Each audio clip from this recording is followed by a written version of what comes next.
Hoy quiero compartir contigo uno de los libros que más me fascina poder leer, poder explicar, pero sobre todo poder guardar para mi vida. Y hoy quiero llevarte al último libro de la Biblia, que es el libro de Apocalipsis.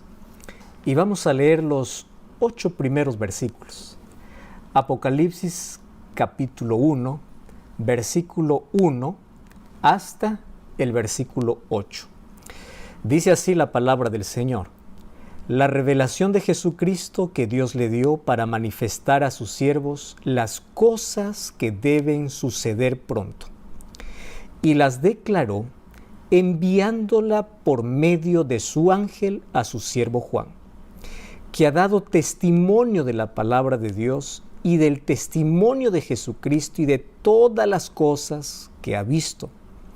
Bienaventurado el que lee, los que oyen las palabras de esta profecía y guardan las cosas en ellas escritas, porque el tiempo está cerca.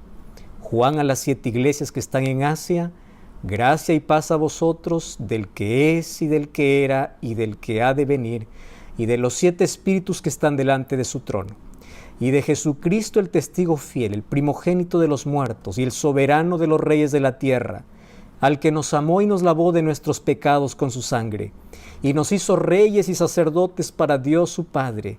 A Él sea gloria e imperio por los siglos de los siglos. Amén. He aquí viene con las nubes, y todo ojo lo verá, y los que le traspasaron, y todos los linajes de la tierra harán lamentación por Él. Sí, amén. Yo soy el Alfa y el Omega, principio y fin, dice el Señor, del que es, el que era y el que ha de venir, el Todopoderoso. Viendo los 8 primeros versículos del libro de Apocalipsis, podemos tener ya un resumen general de todo el libro. Escribir un libro sin duda no es nada fácil. Sin embargo, cada escritor bíblico, siendo guiado por el Espíritu de Dios, colocó diferentes maneras de poder llamar la atención de cada lector. Solo que cuando llegamos al libro de Apocalipsis encontramos que es un libro escrito de manera particular. Número 1, porque es para el tiempo del fin. Quiere decir que es el libro que tenemos que leer hoy con más urgencia. Es el libro que nos ubica en qué parte de la historia estamos. Es el libro que puede traer esperanza para la familia, esperanza para un mundo quebrado, esperanza para una vida destruida, esperanza para un cristiano desanimado. Apocalipsis es la revelación máxima de Jesús mostrada para uno de sus discípulos, a quien él se considera el discípulo amado. Si ustedes revisan lo que escribe Juan, Juan no solamente escribe Apocalipsis, Juan escribe el Evangelio de Juan, 3 cartas, que es primera, segunda y tercera de Juan, y el libro de Apocalipsis. Lo que resalta Juan en sus cartas y en su Evangelio es Cristo. Cristo en su esplendor, de amor, de poder. El Evangelio de Juan lo escribe bajo 7 milagros para mostrar la divinidad y el poder de Cristo. En las cartas explica de qué manera retribuimos nuestro amor a ese gran amor que es Jesús. Y el libro de Apocalipsis tiene un giro en la manera de cómo él escribe, pero antes tenemos que entender el contexto, porque este es un libro particular al cual muchos tienen miedo a abrir sus páginas, porque tiene un concepto equivocado. Y para eso veamos un poco en qué momento se escribe este libro. En el año 96 o 95, 96 después de Cristo, aparece Juan como el último discípulo de Jesús que aún está vivo. Todos los otros discípulos de Jesús ya han muerto, y han muerto bajo las peores circunstancias. Algunos fueron echados al mar, murieron ahogados, otros fueron decapitados, otros fueron crucificados, como el caso de Pedro, que murió crucificado cabeza para abajo. Cada discípulo pasó por difíciles momentos y ninguno de ellos tuvo una muerte en paz, una muerte tranquila. Y todos ellos dieron su vida por causa de su fe. Dieron su vida por causa de ese Cristo con el cual habían caminado, con el cual habían vivido, con el cual habían conocido, habían presenciado su poder y sus milagros. Así que el sufrimiento para ellos fue parte de su experiencia, pero mayor era su amor por Jesús a renunciar su fe por Jesús. Y ahora entre el año 95 y 96 después de Cristo, queda Juan como el último discípulo. Y allá en el imperio quien está gobernando es Domiciano. Domiciano tenía un odio fatal, un odio terrible contra todos aquellos que eran cristianos. Y ese odio los llevó a comenzar ya las persecuciones que ya se habían venido dando desde hace algún tiempo atrás, pero ahora vino la persecución de manera más severa. Muchos discípulos de Jesús fueron muertos en este periodo, pero aún quedaba uno que no le gustaba ver, uno que no le gustaba escuchar, uno que sabía que todavía, a pesar de su avanzada edad, tenía una fe inquebrantable. Los años iban pasando, pero su fe iba cada vez renovándolo. Y ese era Juan. Entonces, Domiciano condenó para que Juan pueda ser muerto como los otros. Pero en la providencia divina, él no fue ejecutado como los otros. Él no fue decapitado, no le cortaron la cabeza como a los otros.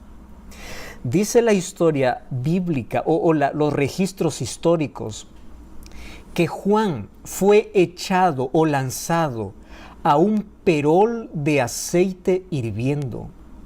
Yo no sé si alguna vez te quemaste con aceite. Apenas una pequeña chispa de aceite puede causar tanto dolor, tanta inflamación, puede causar tanto dolor. ¿Tú te imaginas haber sido lanzado a un perol de aceite? Claro que tuvo sufrimiento, mas Dios le dio la fortaleza necesaria y aún así no murió. Por eso es que lo sacaron de allí, que por providencia y milagro de Dios todavía continuaba vivo. Y entonces Satanás planificó una peor muerte para este hijo del Señor, para este discípulo del Señor. ¿Y cómo Satanás quiso acabar con Juan? No como los otros. Él dijo, yo con Juan voy a verlo morir lentamente, diariamente. ¿Y cuál era la estrategia del enemigo? Que Juan pudiese morir en la soledad, que Juan pudiese ser enviado allá donde se envían los criminales para cadena perpetua. Y esa cárcel quedaba en una isla, que era la isla de Patmos. La isla de Patmos, para el tiempo de Juan, era la isla más peligrosa. Nadie podía escapar de allí. El mar embravecido levantaba sus olas que parecía tragar la roca, aquella isla. Cualquier persona que va a esa isla, que iba a esa isla, no podía descansar una noche tranquilo. Era morir de insomnio, era morir en la soledad. Y aunque él ya está anciano, Satanás dice, este va a morir lentamente, porque fíjate, la soledad te puede llevar a otras enfermedades mentales. La soledad puede ser la causante para que una persona pueda entrar en depresión. La soledad puede ser causante para poder uno en algún momento sentirse tan abandonado y optar por el suicidio. Entonces Satanás planifica y dice, es allá donde tiene que morir él. Y él va para allá, y una de las cosas que me pregunto es, ¿por qué Dios no lo impidió? ¿Acaso Dios no podía manifestar su poder?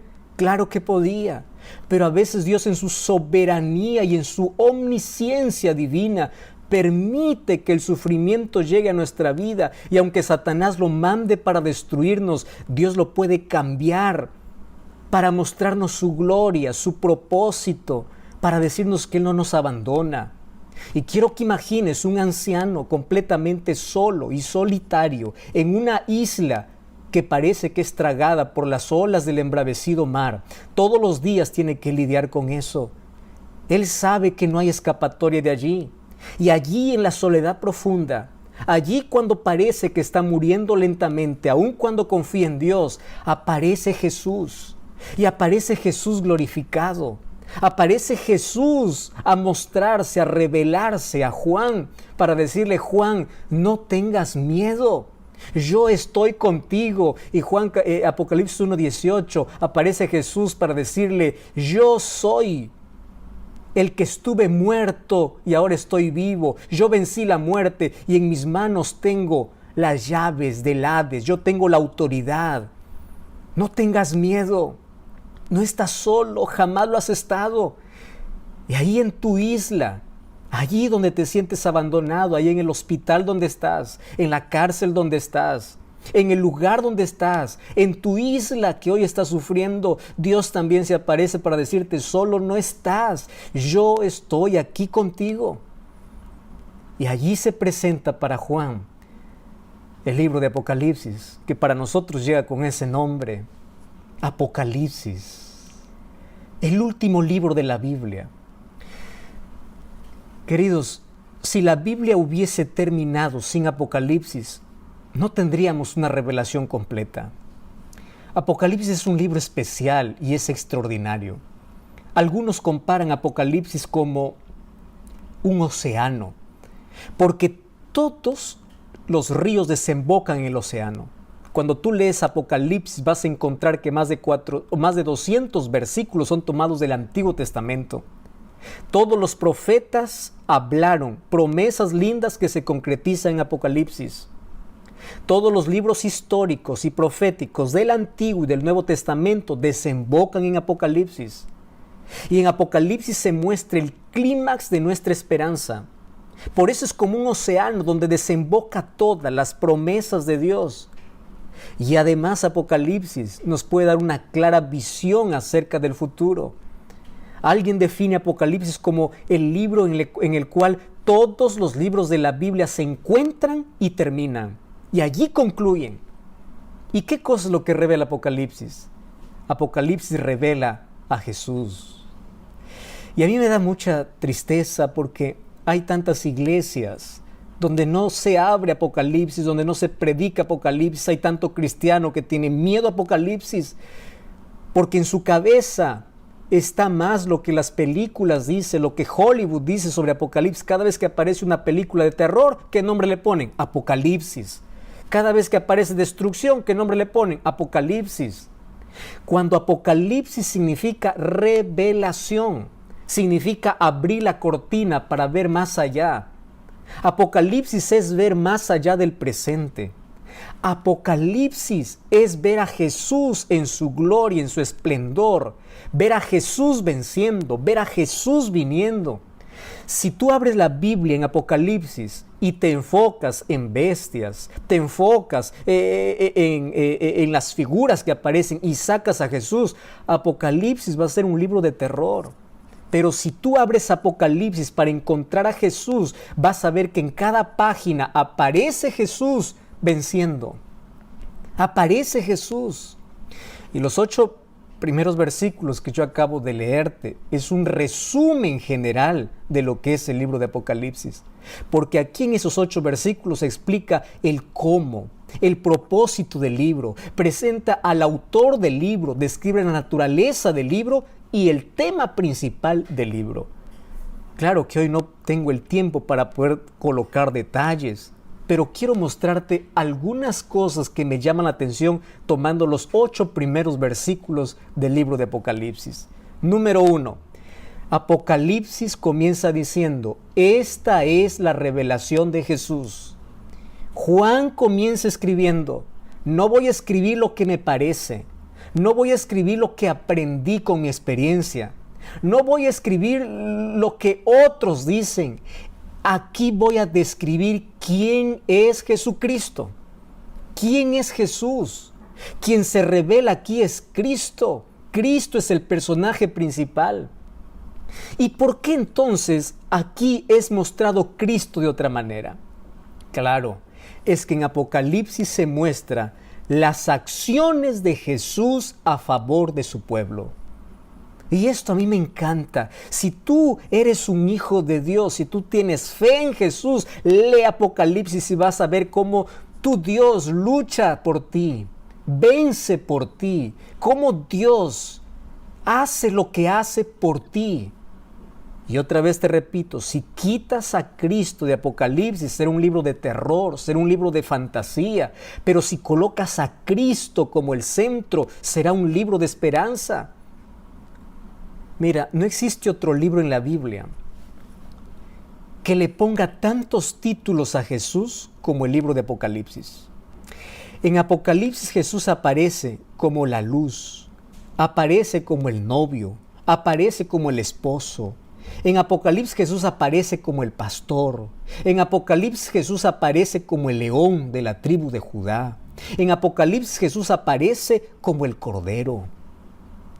Más de 28 veces habla Apocalipsis sobre el Cordero de Dios y ese Cordero es Jesucristo.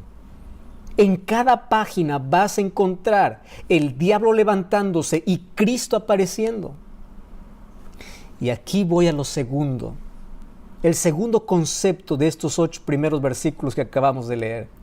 Apocalipsis 1 dice, quiero escribir las cosas que van a suceder. Y quiero que me prestes atención porque esto es interesante lo que voy a decirte. Los eventos que suceden en la historia no son casualidad. Voy a repetir esto y quiero que se te quede grabado. Los eventos que suceden en la historia no es el fruto de la casualidad. No.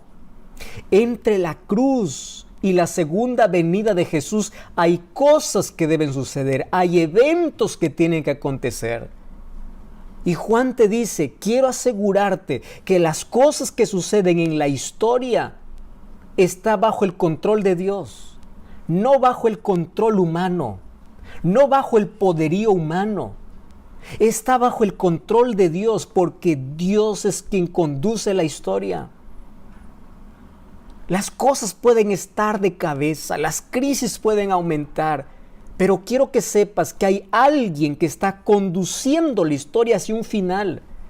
Por eso es que te voy a revelar, para que no te sorprenda que las cosas que van a venir son parte de el final de la historia.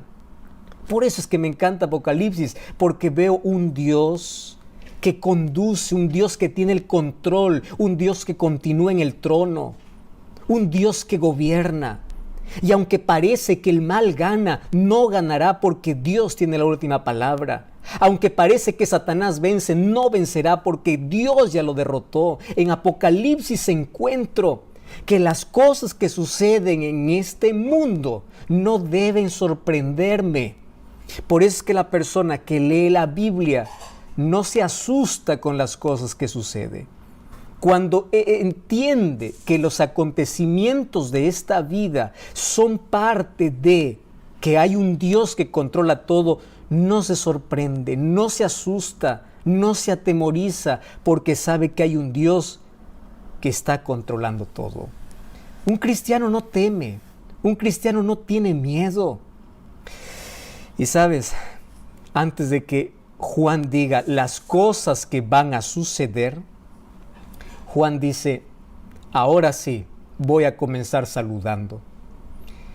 Y esto a mí me sorprende, porque lo normal es que él comience saludando, ¿verdad?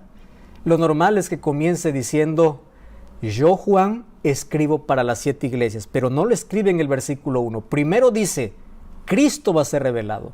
Número 2, atento a las cosas que van a suceder. Te voy a demostrar muchos eventos en la historia y no te asustes, porque van a suceder. Ahora sí te saludo. ¿Y por qué coloque el saludo justamente en el versículo 4 hasta el versículo 6? Y comienza su saludo diciendo, gracia y paz.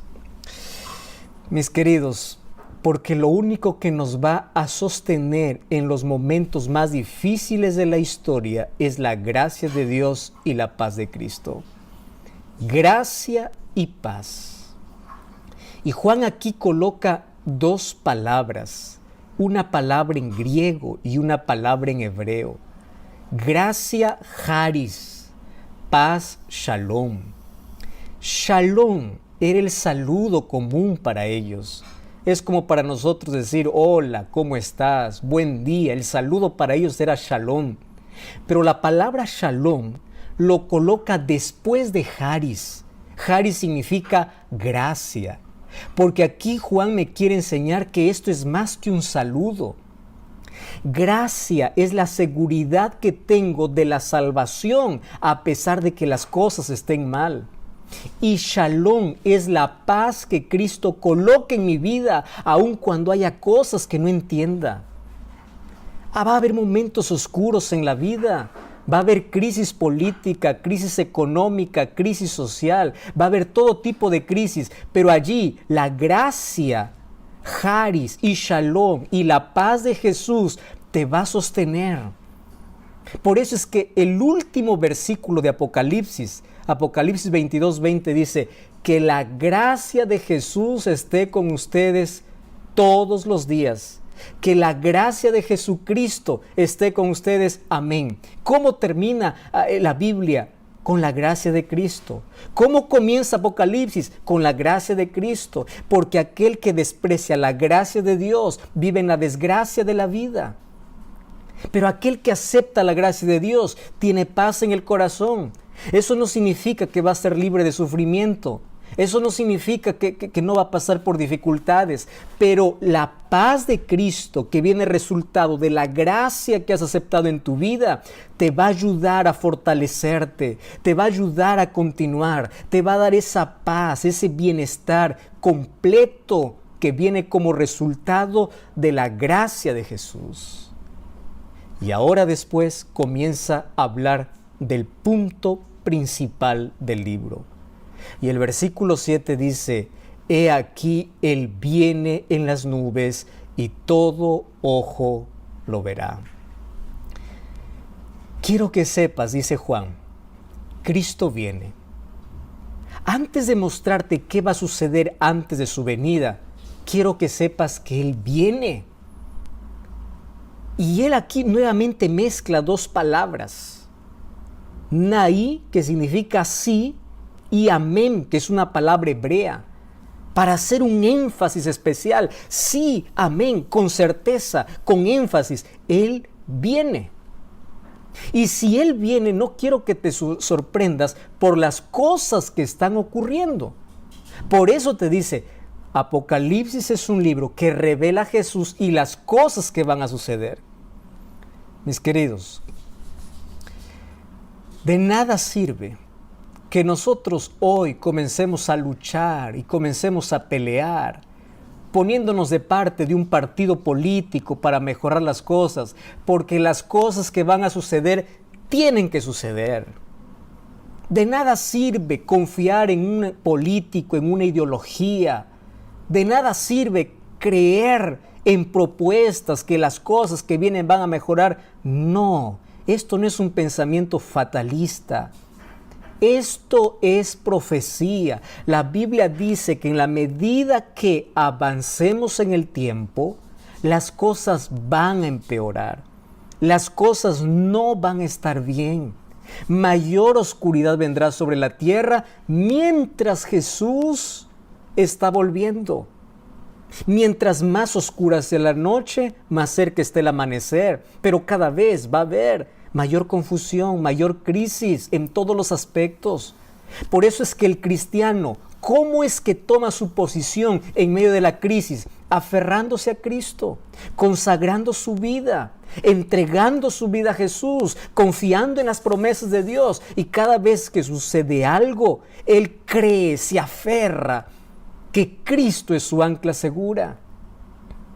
Y aquí me sorprende la manera como Juan presenta a Jesús y dice, Él es el que vive y estuvo muerto. ¿Por qué lo presenta de esa manera? Porque nuestra mayor amenaza en la vida es la muerte. No existe mayor amenaza que eso. Es la muerte. Y aquí Juan dice, mira, aquel que viene es aquel que destruyó tu mayor enemigo. Si la muerte te causa dolor, si la muerte es tu mayor amenaza, quiero que sepas que aquel que viene es aquel que derrotó, es aquel que venció. Tu mayor enemigo está vencido porque ese Jesús lo derrotó. Y Él es el que viene. Y después te va a mostrar lo que va a ocurrir antes de la venida de Jesús, y es el gran conflicto. Porque vivimos en un conflicto donde cada vez aumenta. Hay dos poderes luchando por la supremacía humana. Hay dos pueblos, hay dos iglesias, hay dos tipos de adoración. Hay un sello de Dios y una marca de la bestia. Hay un enemigo levantándose con poder y hay un Jesús derrotando ese poder. El pueblo de Dios es representado por 3 ángeles, mientras que el diablo levanta 3 espíritus a manera de ranas. O sea, el conflicto es real. Cuando tú entiendes que vivimos en un conflicto real, tu visión de la vida cambia. Porque entiendes que no es casualidad lo que está sucediendo. Vivimos en un conflicto donde el sufrimiento es real, la muerte es real, pero también la victoria es real. Y sabes que Apocalipsis presenta 7 bienaventuranzas. ¿Recuerdas que Jesús presentó 5 bienaventuranzas en el libro de Mateo? ¿Cuál es la diferencia de las bienaventuranzas de Mateo con las bienaventuranzas de Apocalipsis? Las bienaventuranzas del libro de Mateo es que Jesús allí nos quiso enseñar cómo debe ser el carácter del ser humano. Y el ser humano debe comenzar siendo humilde. Por eso dice, bienaventurados los pobres en espíritu. Bienaventurados los pobres, aquel que reconoce su pobreza espiritual. Bienaventurados los que lloran porque están arrepentidos. O sea, ser manso, tener limpio el corazón, ser pacífico es el resultado de humildad, reconocimiento y arrepentimiento. En cambio, en Apocalipsis encontramos 7 bienaventuranzas que nos dicen: tú puedes ser profundamente feliz. La palabra bienaventurado es Macarios, que significa profundamente feliz en medio del dolor. Lo que te va a mantener en medio del sufrimiento y del caos político, social de este mundo es Macarios, feliz. Vas a ser, nadie va a robar tu felicidad porque no está en un ser humano, no está en un pastor, no está en una iglesia, no está en un político, no está en lo que diga alguien. Tu fe, tu felicidad va a estar amarrada y va a estar sustentada en la promesa de Jesús.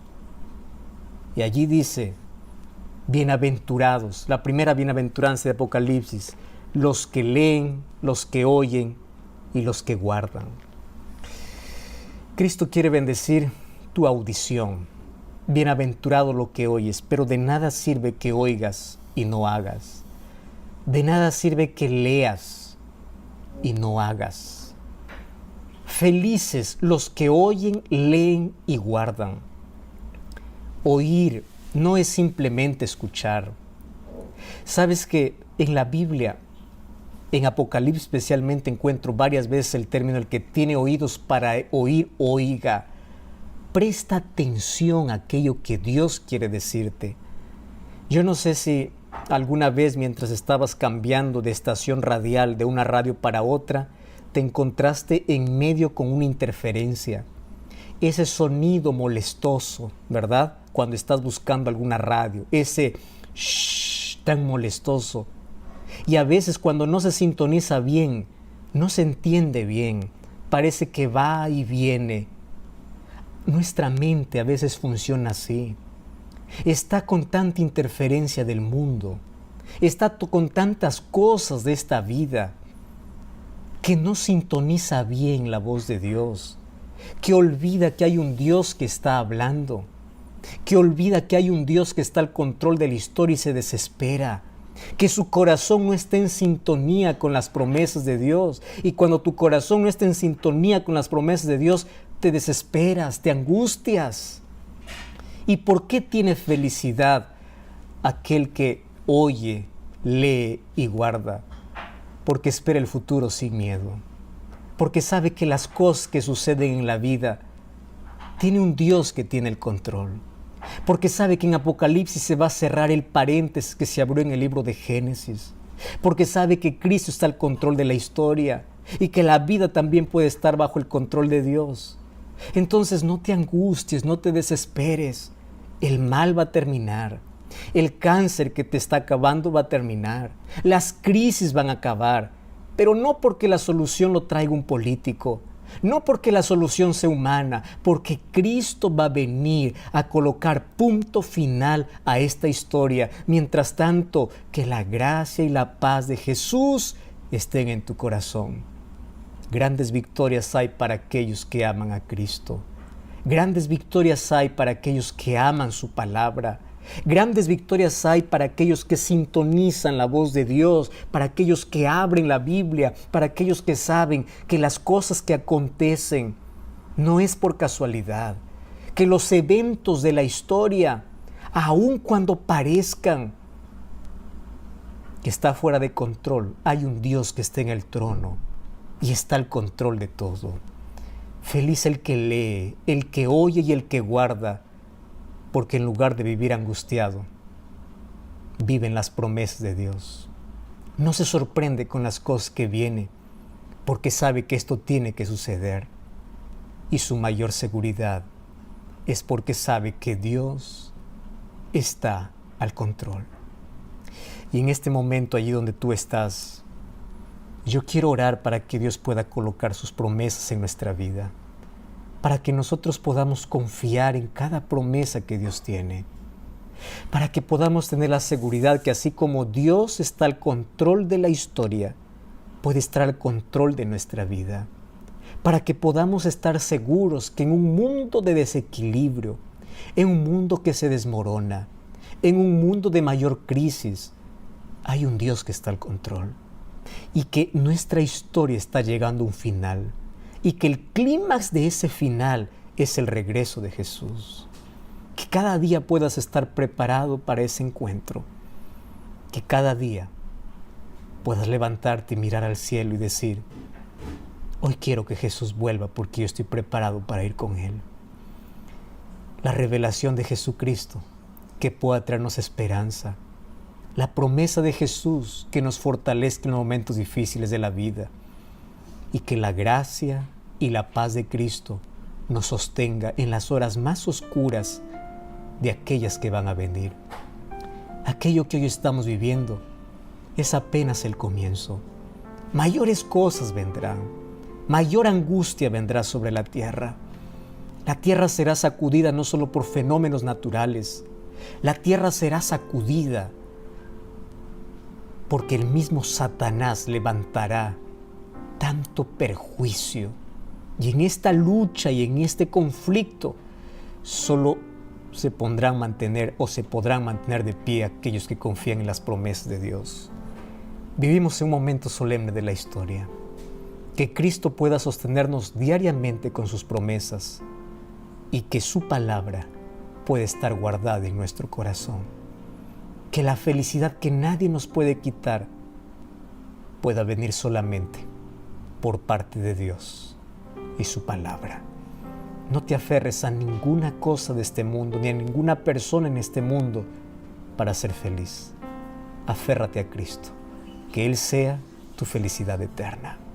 Y hoy quiero orar contigo y quiero pedir que Jesús pueda ser revelado en nuestra vida, que Jesús pueda colocar su palabra en nuestra vida, que nuestros oídos y nuestro corazón pueda estar sintonizado con su voluntad y que en las horas más oscuras de la historia podamos ser sostenidos por su gracia y por su paz.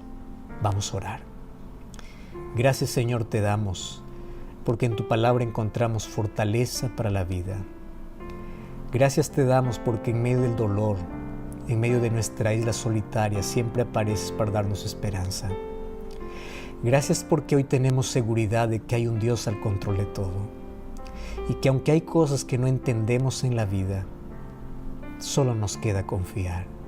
Que nuestra confianza en ti pueda ser inquebrantable, que nuestra vida en ti pueda estar sostenida, que nuestro corazón pueda estar lleno de paz, que nuestro corazón pueda tener esperanza, que tu gracia pueda sostenernos en los momentos cuando nos sentimos quebrados, cuando sentimos que no podemos más.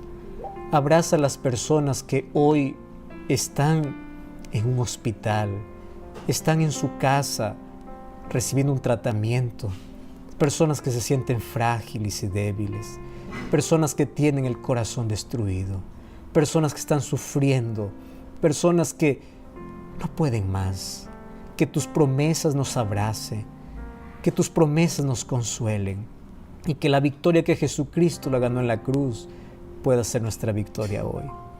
Toma nuestro corazón y entregamos nuestra vida. Acepta nuestra entrega. En el nombre de Jesús. Amén y amén.